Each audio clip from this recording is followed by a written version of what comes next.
So Oprah Winfrey and Kamala Harris had a town hall. And there were a lot of people in attendance. I guess you could attend, like some people attended virtually, and then there were people that were physically present at the town hall. And Oprah was, being Oprah. And what was interesting to me about this town hall is that it occurred in Michigan, in Detroit, which is where Kamala is really trying to lock down votes. She's really trying to make sure she can win Michigan. That is going to be a tough state for her, regardless of what the polls are showing you, because the polls that you see in the swing states with Kamala Harris versus Donald Trump, they're not showing you the third party factor. And I've already shown you those numbers. Right now, Muslim American voters in Michigan, the majority is going to Jill Stein. Kamala Harris is in the teens with Muslim voters in Michigan. So just keep that in mind. So this is a state that they've already said she must win. So it was kind of weird to me that like during this town hall, they had all these celebrities there. And most of them were there virtually, but it was just kind of weird. And that was the way the town hall started. Like they had people there like Ben Stiller. And I want to show you what he said. Like they just started it off with celebrities. That was weird to me because I feel like, what does that have to do with Detroit?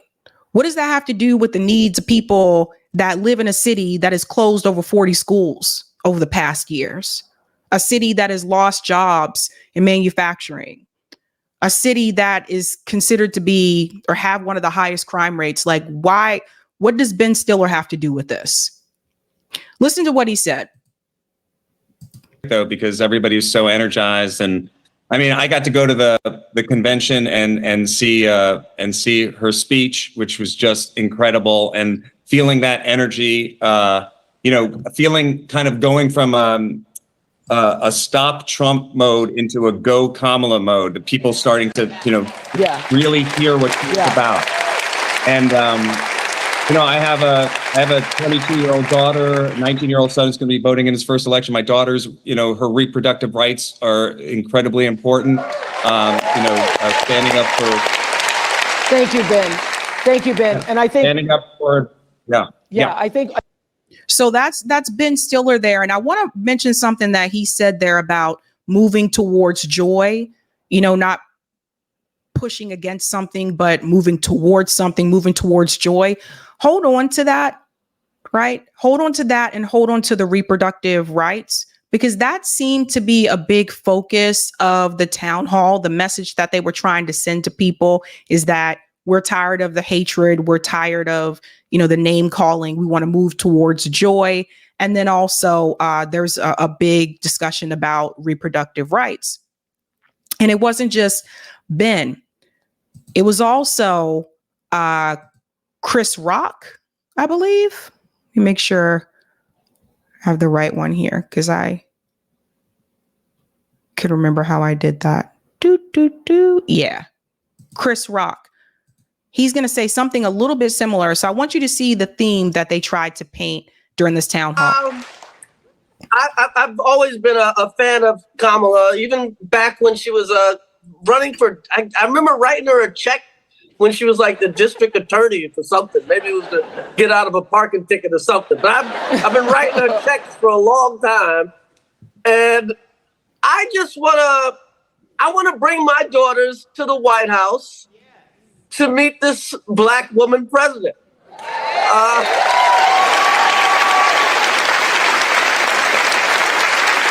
That's a reason. So you see, what does that have to do with Detroit? Right. So again, remember where they are. They are in Detroit, Michigan, and they should be speaking to the needs of not just, people in Detroit, but that is where they are. But they should be speaking towards serious things. And Chris Rock just wants Kamala to be there because he wants to bring his daughters to the White House to meet a Black woman president. So for Chris Rock, it's about identity politics. For Ben Stiller, it's about joy and moving away from hatred, although he did say reproductive rights. And then there's this part here from Chris Rock. That's a reason. I think she would make a great president. And I just I'm ready to turn the page, man. Yeah. All the hate, the negativity, it's got to stop. Yeah, we're so sick of the negativity. Thank you so much, Chris, for being up this. Okay, so that was Chris Rock, right? I'm not going to show you all the celebrities, but J-Lo was there.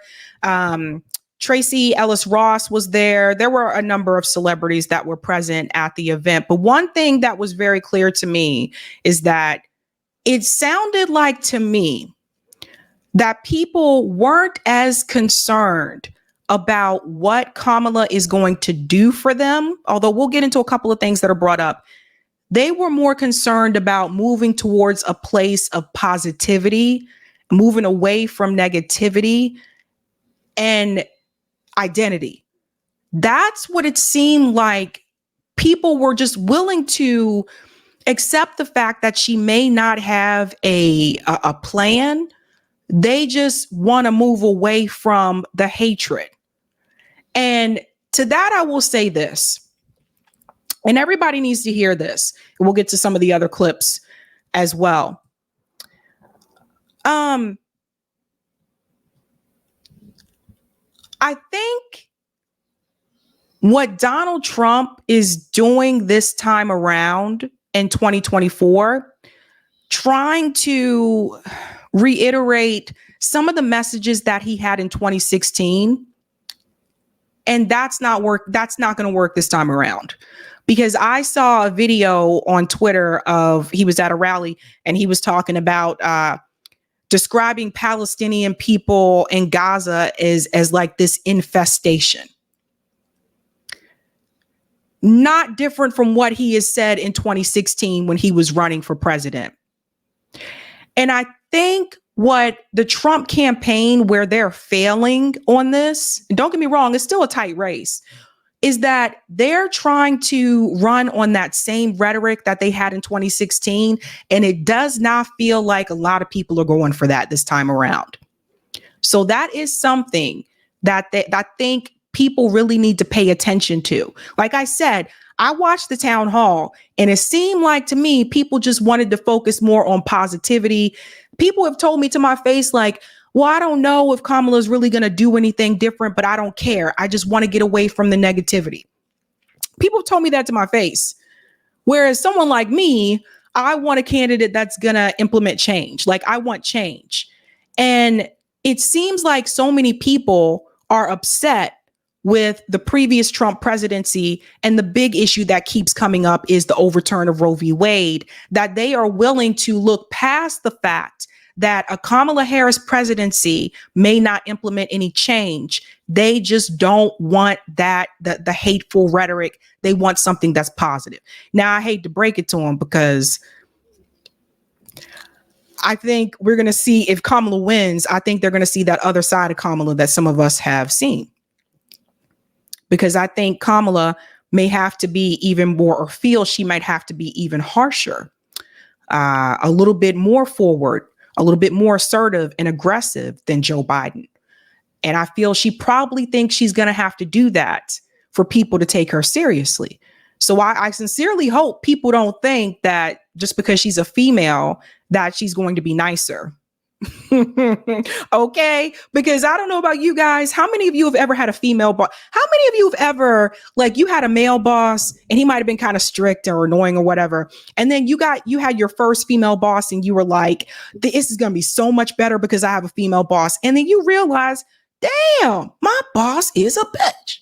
How many of you ever had that? I've had that. So I hope people don't assume that just because she's a female that she's going to be nicer, because I don't think that's what, remember, she was a prosecutor. So there's that. Now it's funny, they were entertaining celebrities. Meanwhile, Jill Stein had this event today, a conversation with the Black Panther Party, past and present, in Seattle, Washington. So while Kamala Harris is at this town hall and there's all these different celebrities, you know, streaming in virtually, et cetera, and like, we want joy and yada, yada, and I want a woman president. Jill Stein and Shama Sawant, because Shama Sawant was there meeting with the Boeing employees on strike, they're sitting down with the Black Panther Party in Seattle, Washington. They're talking to the people in the community, which is how it should be.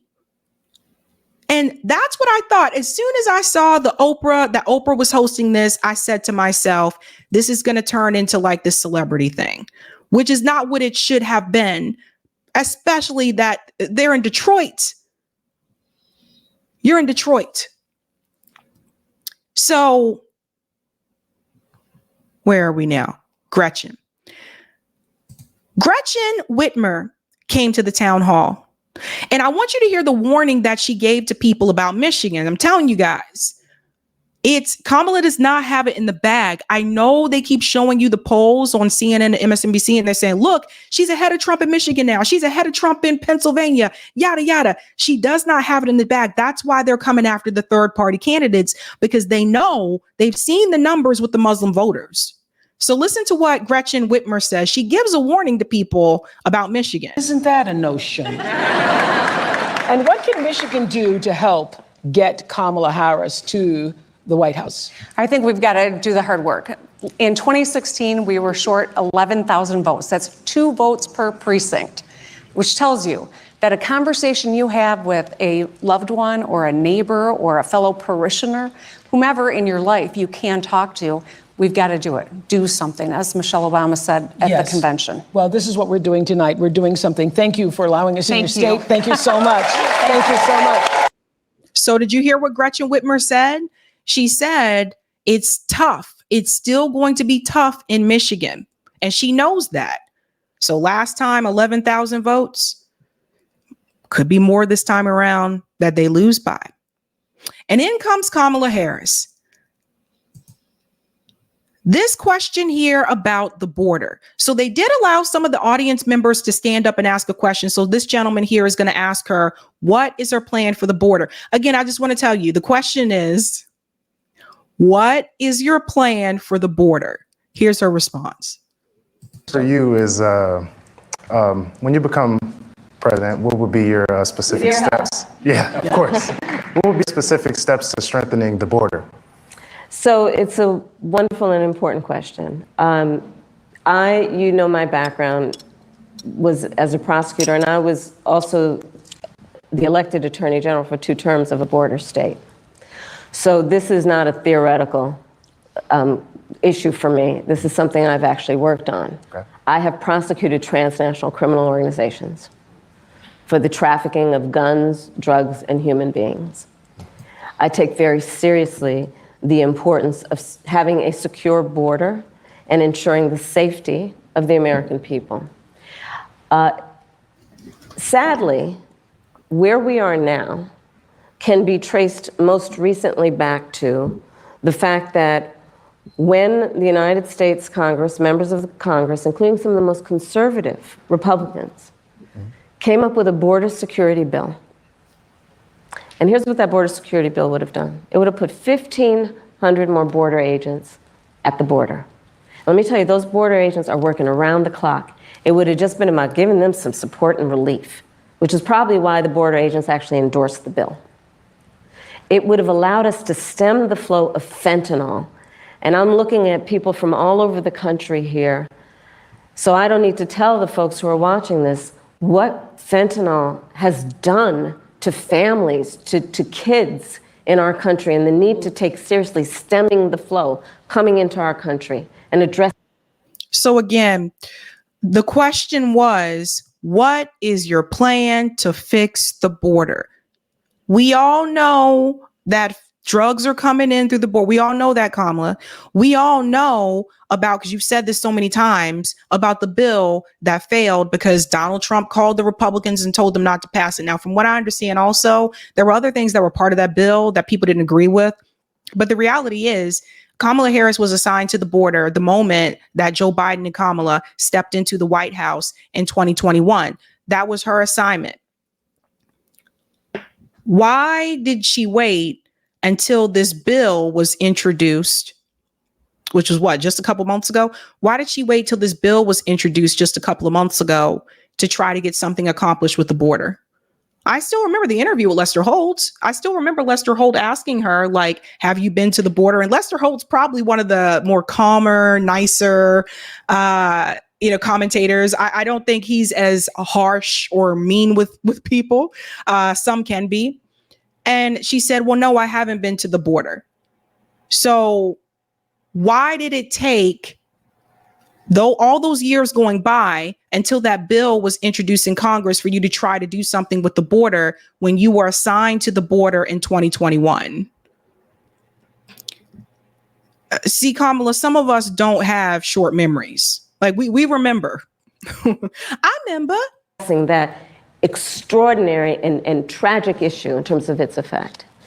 The bill would have allowed us to have more resources to prosecute transnational criminal organizations.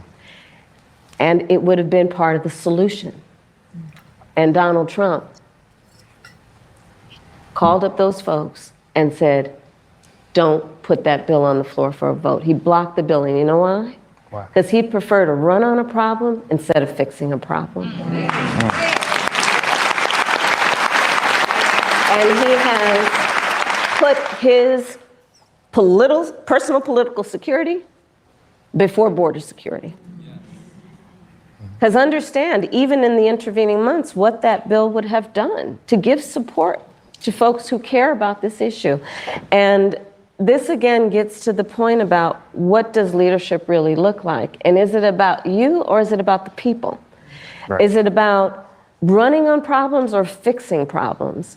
My work and my career has always been about saying, let's fix problems.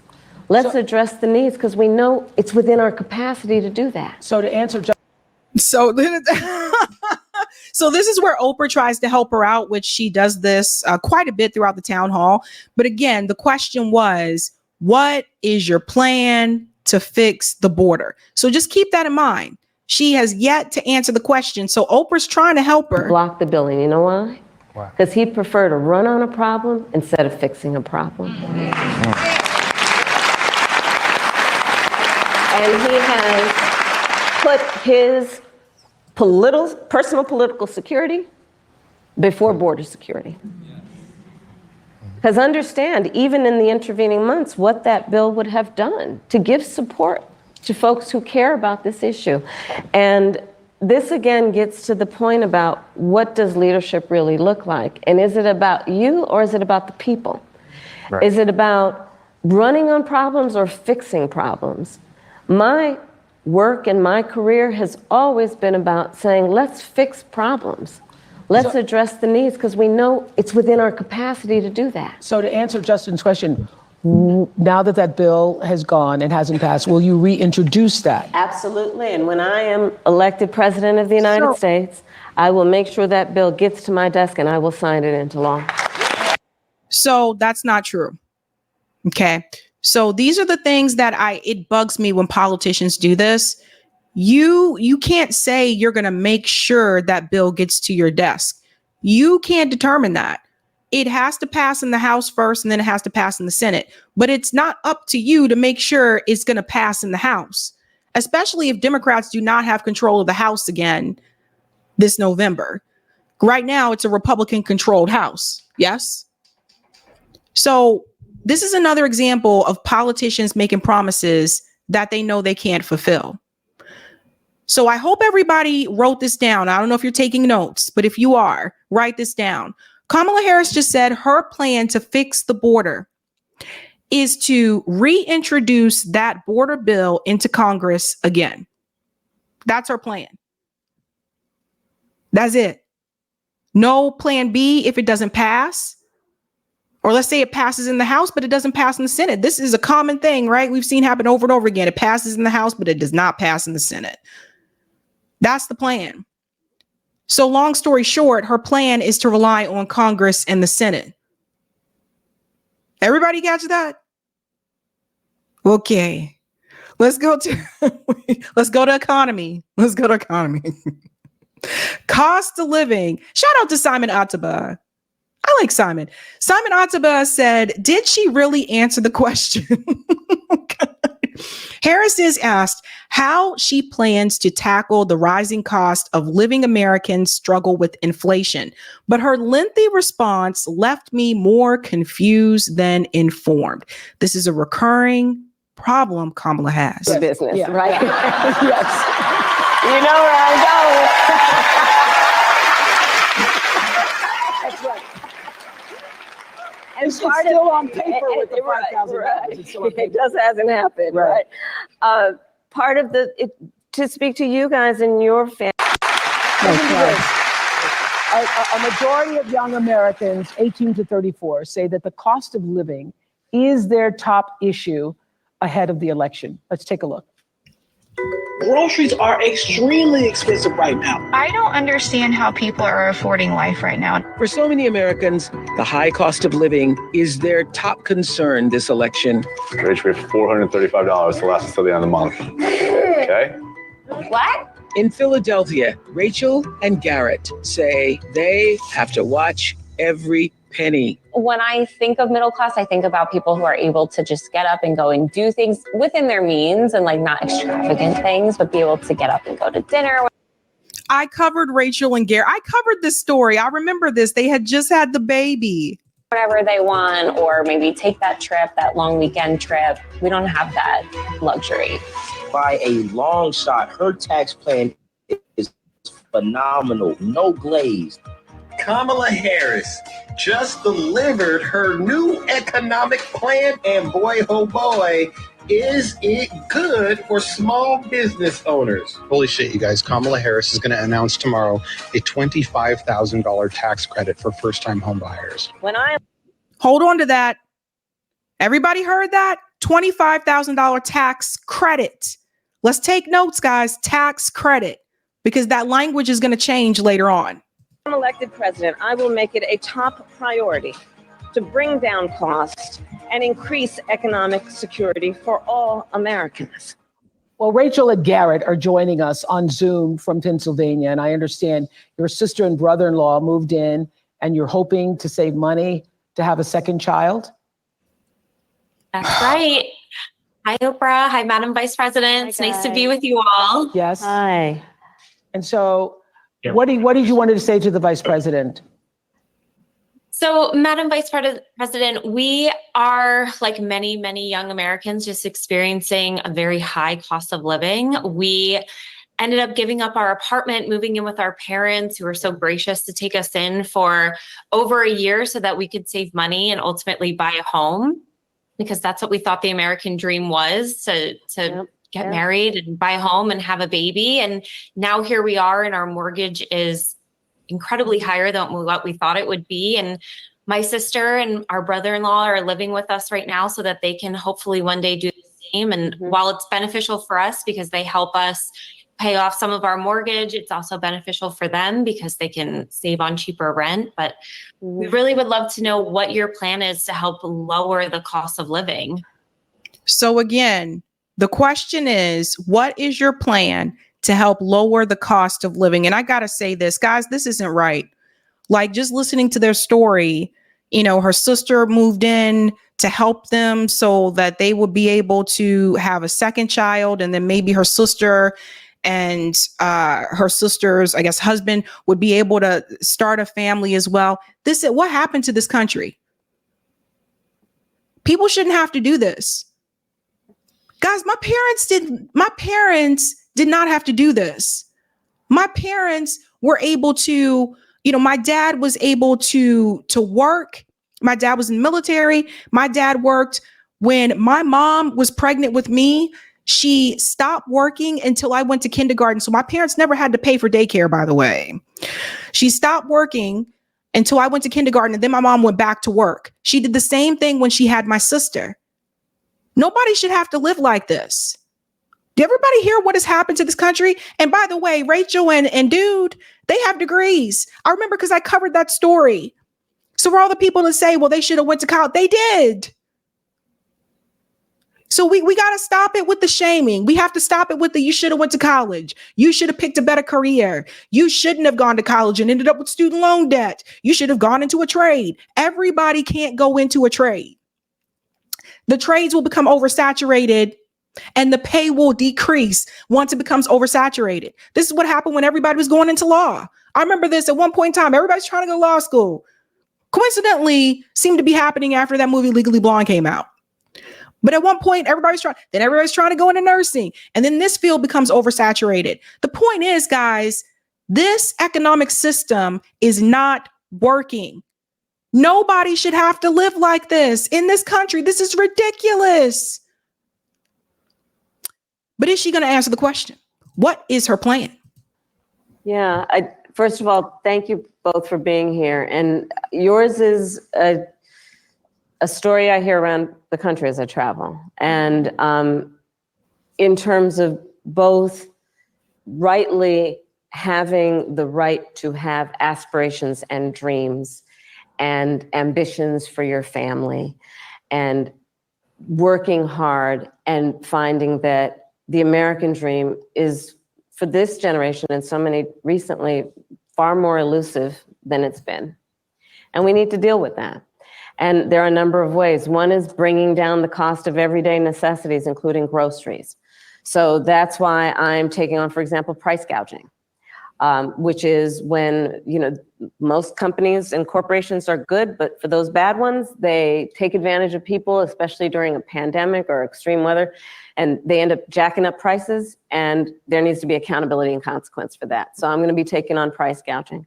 But it's also about dealing with what we need to do around home ownership, right? So as someone mentioned during this film, look, I grew up a child of a mother who worked very hard. She raised me and my sister, and she saved up. And by the time I was a teenager, she was able to buy a home. Let me add in something that Kamala's leaving out that I think people need to know. First of all, when Kamala's mom came to this country, she came here with enough money to pay for her PhD program. Her mom came here with a college education, which is something that a lot of us who were born in this country didn't even have. So if we want to make comparisons, like, think about that for just a, so it's not like she came here with nothing. She did come here with the money to enter a PhD program. This is important for people to understand, because if we're looking at like people from my family, for example, we had to take out student loans. Her mom didn't have to do that because she already was she's coming from India. But from what I understand, she was coming from a caste where she had the money. So I'm not saying her mother wasn't middle class. She, according to the numbers, she would have been, because she was in a PhD program. And when you're in a PhD program full time, it's hard to have a job. And if you do have a job, it's going to be a part-time job. So yeah, she probably still was middle class, but she came here with money already. She was able to jump into a PhD program. That is important. And Kamala needs to say that to people. So there's that. 2, we know this story already. I done told you guys before, like, well, my mom and mom, no. We get to the point. The question is, what are you going to do? Now, she started off, she was talking about the price gouging, right? Stopping price gouging. But then what are you going to do when you stop the price gouging? How does that, it's going to help obviously with the groceries, because the groceries will be cheaper. But then you run into another issue. And I want to pull this, I want to talk about this at some time at length.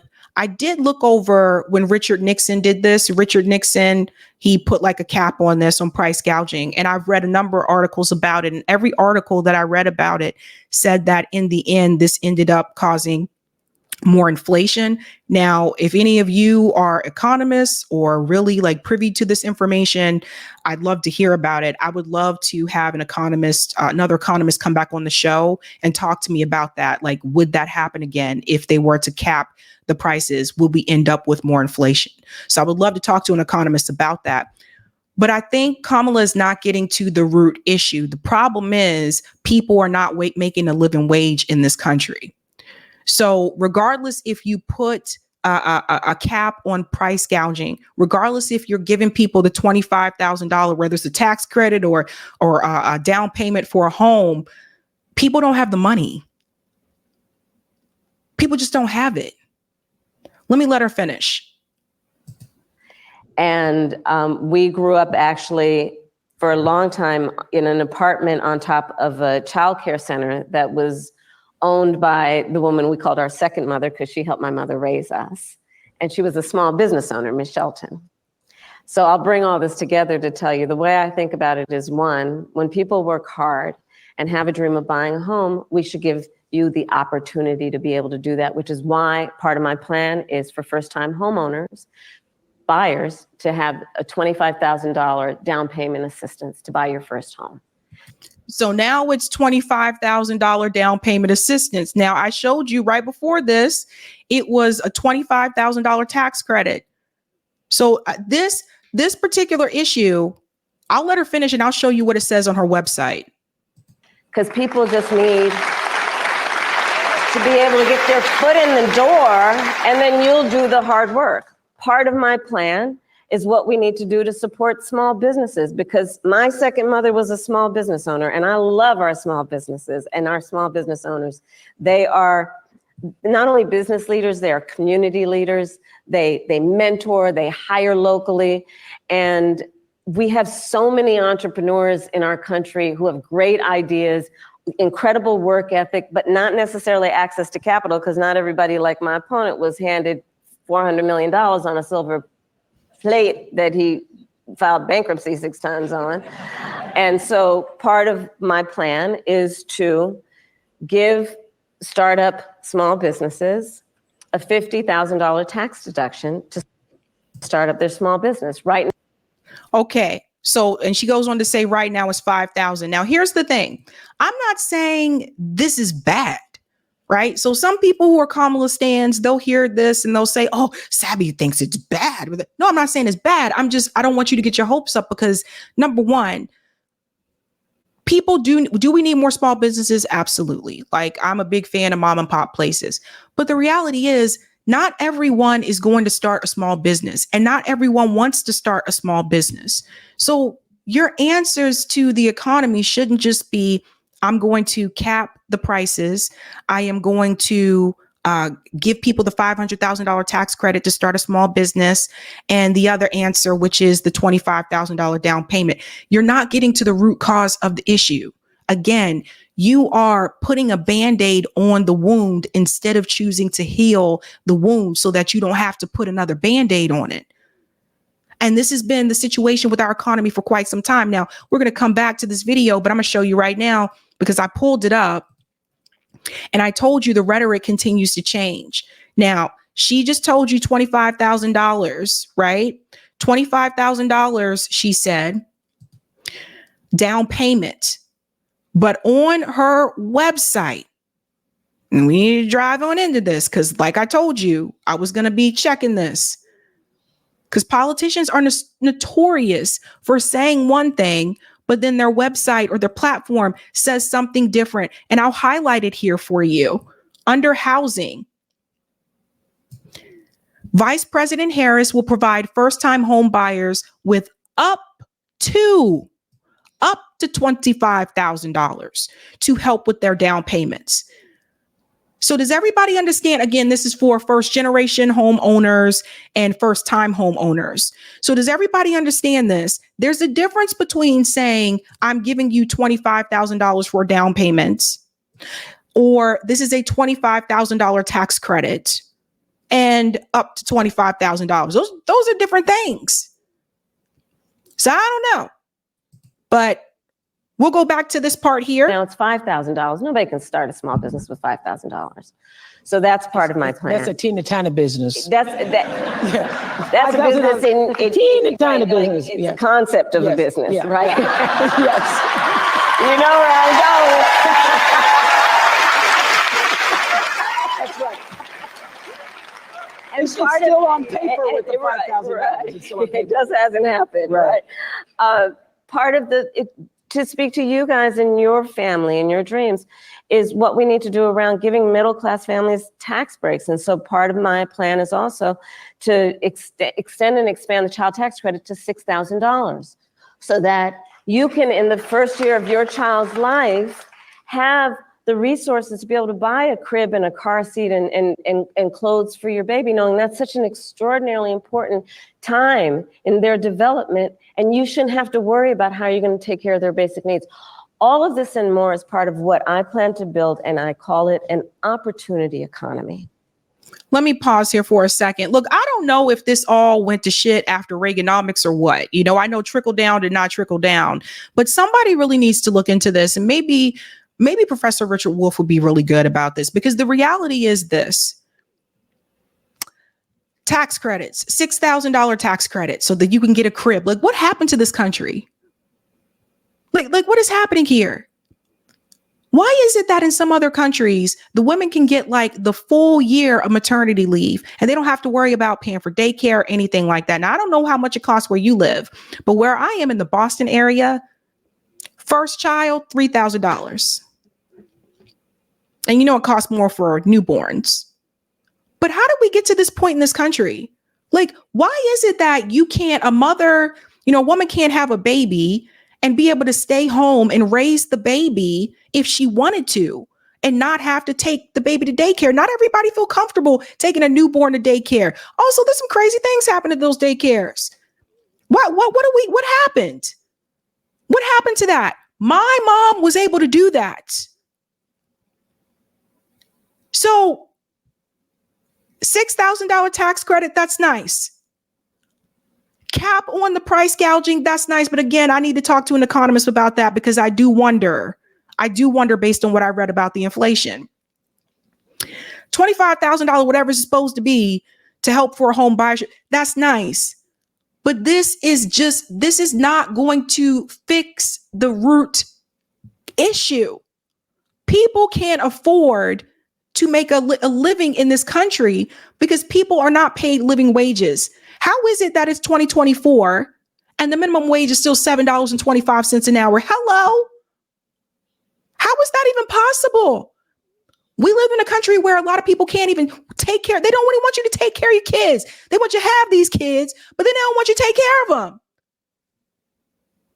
What are we doing to society, to our society? What are we doing?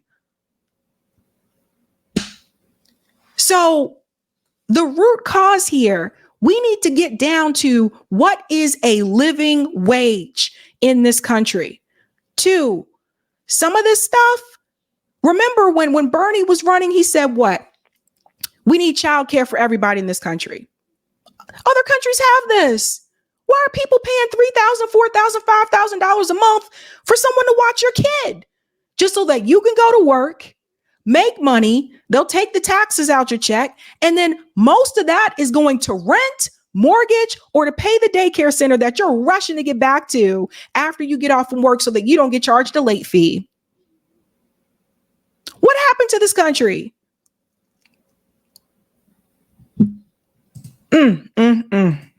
And it's basically about creating opportunities, knowing so many people have the ambition, have the aspirations, are working hard, but just need opportunity to reach their goals and their dreams. I saw you smiling with that $25,000 credit for the home. I saw that smile on your face. And see, now it's back to $25,000 credit. So this is the other thing. I think Kamala has this, she's like, you need the opportunity. Listen, it's not that people aren't getting an opportunity. It's more so that people can't afford it. And also with the $25,000 and all that kind of stuff, I'm gonna be very honest with all of you. As someone who went through the home buying process in 2020 during the height of the pandemic, because the interest rates were extremely low, and I said, I better do this now. I don't know anywhere in this state where you can buy a house with $25,000 down. And we still got to figure out if this is a tax credit or if this is like a down payment. But either way, it doesn't get you a house here. That means you still have to have money saved to the side. Now, instead of giving people a $6,000 child tax credit, why don't you just make sure? We could have done this already. We could have had universal child care in this country. We could have had it. And for people who say, oh, I don't believe in that, that's socialism. Honey, we got socialism for Ukraine. We got socialism for Israel. Everyone in Israel has health care. Everyone in Israel has free college. We don't. And we give them $3.8 billion a year. What are we doing? We're not taking care of our own people in this country. That is a problem. I don't care what side of the political aisle you're on. That in itself inherently is a problem. And you know what? This is why when Bernie ran, this is why he was able to win over so many independents, because he called out the core issue, the corruption, the economic issue, the fact that people can't afford to have a decent living in this country. And when Bernie had town halls, from what I remember, when he was going to different cities, he was trying to talk to the people in those cities. Why we got all these celebrities calling into this town hall? You're in Detroit, Michigan. There are needs of people in Detroit that are specific to Detroit. And you got Chris Rock, Julia Roberts was there. You got all these celebrities calling in who do not understand the needs of people that live in Detroit. You're in Detroit. How about you talk about the school system? How about you talk about how they closed all these schools in Detroit? Why are you on here talking to like Oprah and Chris Rock and Ben Stiller? These people are not living this life. They ain't about that life. They're not everyday people. Why are they there? We're going to move on to the next topic. I just feel like these people are so out of touch, so out of touch. But look, I want to show you something. That's not even Kamala's plan. It didn't originate with her. It didn't start with her. Guess who it started with? I told you this was just Biden's administration all over again. Shout out to the viewer who sent this to me. Thank you. Thank you. Everybody remember this? We must do more. Biden administration wants to build 500,000 starter homes to fix America's affordable housing crisis. But will this be enough? This was December 26th of 2023. And it says it right here. President Biden is clearly alert to the issue and its political importance. He has backed several affordable housing bills and action plans in 2023, including the Neighborhood Homes Investment Act, which would produce 500,000 starter homes. Does that sound familiar? Right? Isn't that similar to what Kamala's trying to do? I think she's increased the number. And then there's this one as well. I told you this is just Biden's administration all over again. President Biden wants to give home buyers a $10,000 tax credit. Here's who will qualify. So she increased the number. So are these Kamala's plans or Biden's plans? So this is just going to be Joe Biden's administration all over again, right? Now, there's one topic that was raised during the town hall, which I think is the one that is going to help Kamala Harris out with female voters. And I noticed it last night. The tone completely changed once they brought up the issue of Roe v. Wade. And I think this is going to be the key, if anything. I think this particular issue is what is causing her to gain so much support from women. Listen to this. I nearly died, all because of Donald Trump's Supreme Court justices overturning Roe v. Wade. So for the millions of you who watched the Democratic National Convention, you will remember Hadley Duvall telling her incredibly powerful story. And in case you didn't see it, here's just a brief look. Growing up, I was an all-American girl. Varsity soccer captain, cheerleading captain, homecoming queen, and survivor.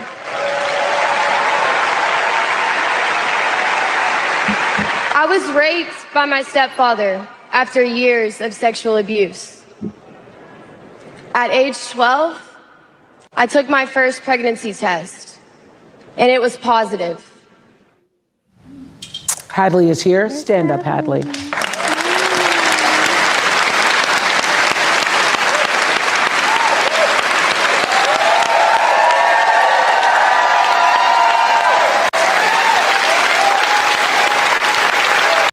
See, guys, I'm calling it now. This is going to be the issue that brings over a lot of women, right? And we've already addressed that she is having difficulty with Black male voters, which she did acknowledge during the National Association of Black Journalists interview. So I think what she may be trying to do now is, okay, well, if I don't get Black male voters, maybe I can make up for that with the female voters. This is an area where she is particularly strong. And I will say that I'm not supporting Kamala Harris or Donald Trump, so don't come for me. But I will say this. this particular area, when it comes to reproductive rights, she is very strong with this area. And I don't know if they're going to end up having another debate or not. Like, it seemed like at one point maybe, but then it was like, no, So I don't know if that's going to happen or not.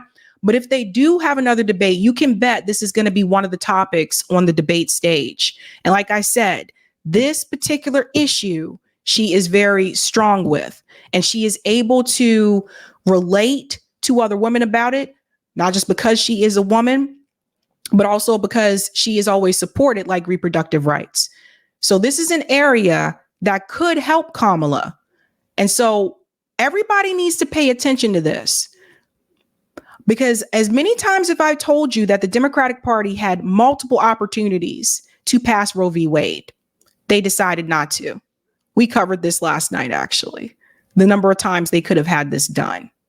And this is something that they kept in their back pocket. Now, the moment that Roe v. Wade was overturned, the Democratic Party is able to run on this issue. And some people have already told me that they will support her just on this issue alone. Now, listen to this.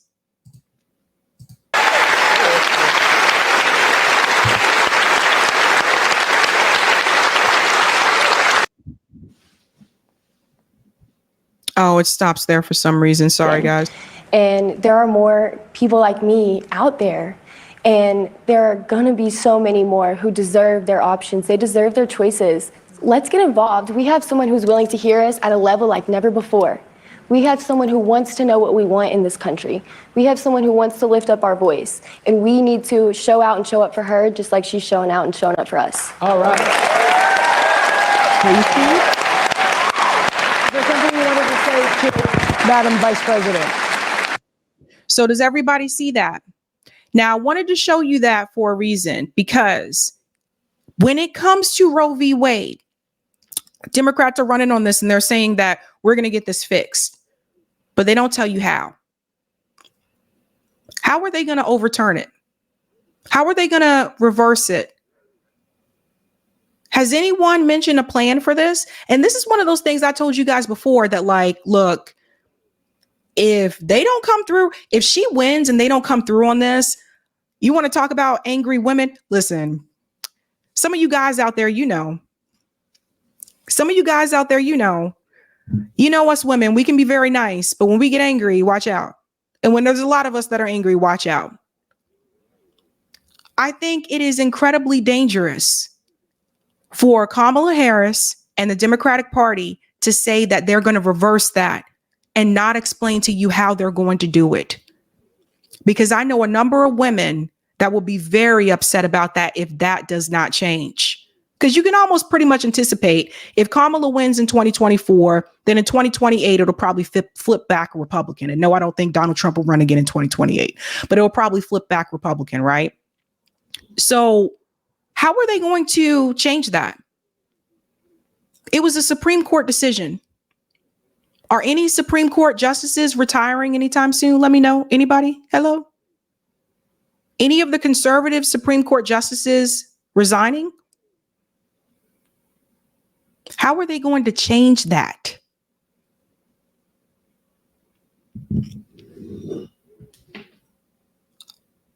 I don't think they have a plan.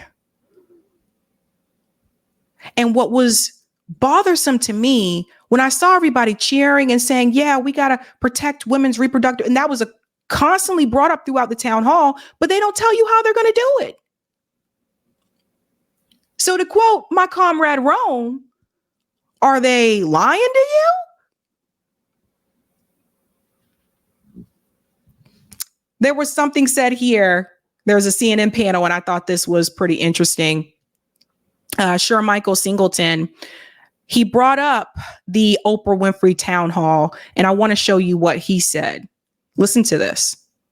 Black voters, generally speaking, are a bit hard to poll. So I want to go to a Howard University survey that came out today.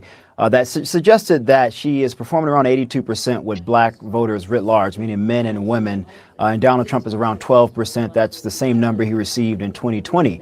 I think a part of the reason, to Nia's point, that you're seeing the vice president double down on her support and outreach to women is because I assume the calculation from the campaign's perspective is if they can't make up room with men, specifically black men, can they sort of provide a buffer or a cushion, if you will, in some of those critical battleground states by continuously targeting and penetrating women voters around certain issues that are of importance to them? Whether or not that will be enough, I'm not exactly sure. I mean, polling data suggests when you look beneath the top line numbers that a lot of Trump's voters are typically underestimated. They typically aren't polled very well. And so his strengths may not necessarily reveal themselves in the data that we have access to, which is why you see that this race is a whole lot closer than I think many would have suspected it would have been. So Michael brings up an interesting point there. He mentions that Kamala Harris may be shifting towards a strategy of focusing on targeting a lot more women, because I think she's realizing that she is still struggling with black male voters. So she's looking elsewhere. And the abortion issue is a big issue for a lot of women in this country.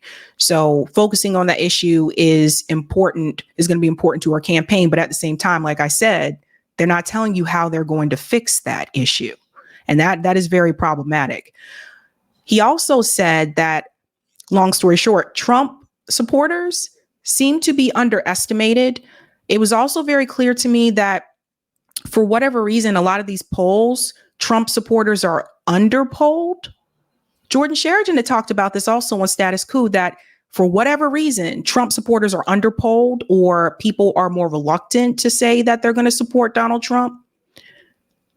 I just tell everybody this. I think at this point, this election it's still, I think, a very close race. And it's also interesting to me that they are not explaining to you guys just how close it is in the swing states, particularly when you look at people like Jill Stein, who was doing really well with Muslim voters in Michigan, far better than Kamala Harris, over 40%. Butch Ware said on, I think it's Glenn Greenwald's show or Mark Lamont Hill show, he did 2 interviews, that there's recent polling that he just saw that has not been released yet, which shows that third parties have over 50% of the Muslim vote in swing states. And when you see these polls on CNN that says Kamala at 42% or 50% and Donald Trump at like 48% in one state, they're not showing you the pull from third parties and how many people are willing to go that way. And this is one of the things I think that made people think that Hillary was going to win, because it showed that Hillary was like, she's so far ahead of him. Oh, it's getting a little bit closer, but she's definitely going to win. And that was not the case. So everyone think about that. And then we have to pay attention to what is happening here. Now, this is new. Okay. I sound like Mr. Mackey on South Park. Okay. Check this out, fam. Lindsey Graham is up to this. In Nebraska, Republicans switched the state to winner take all. In Nebraska, Republicans, if they do this, they are trying to switch the state to winner take all. And it's too late for Maine to do the same. The impact could be enormous. So let me explain to you about this. If you don't know, Lindsey Graham is introducing a bill that would change that one district in Nebraska, which is a blue district, to a red district, which would make the whole state red. And Maine has a similar thing too, but in Maine, that one district is a Republican district. So Andrew is saying that it's too late for them to make that change in Maine. So it could just be that Lindsey Graham waited until he knew it would be too late for them to make that change in Maine to introduce this bill to change that one district in Nebraska to a Republican district. Now, some of you are like, okay, that's just like 1 point or whatever, but let me show you the impact that would have. Namely, Wisconsin, Michigan, Pennsylvania would no longer be enough to get Harris to 270. She would need at least one more swing state, Nevada, Georgia, Arizona, or North Carolina, to get over the red line. And I'll show you what that looks like if that were to happen. If you look at Nebraska here, again, there would usually be a little square here that's a blue square, that one district that would have that point. But he's trying to get that flipped to all red.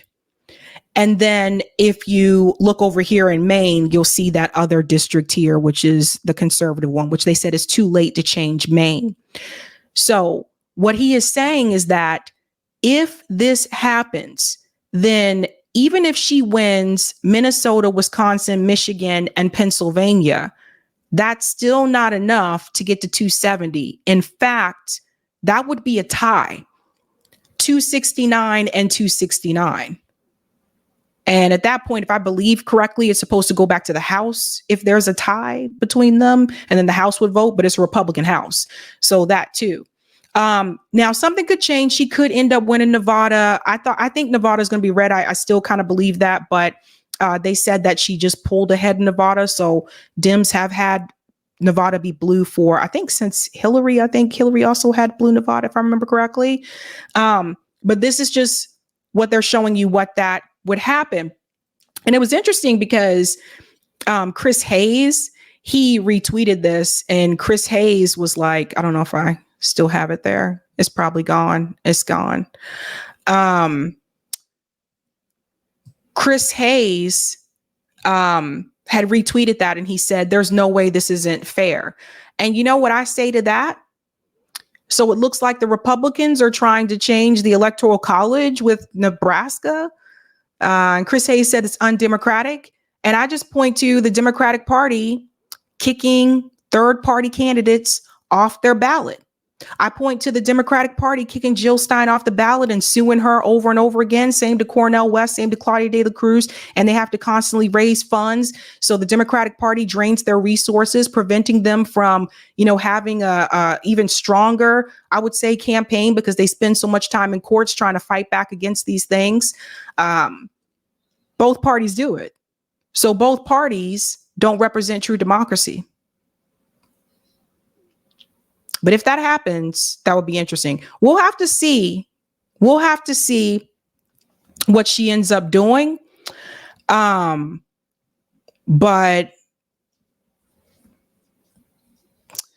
I don't know, man.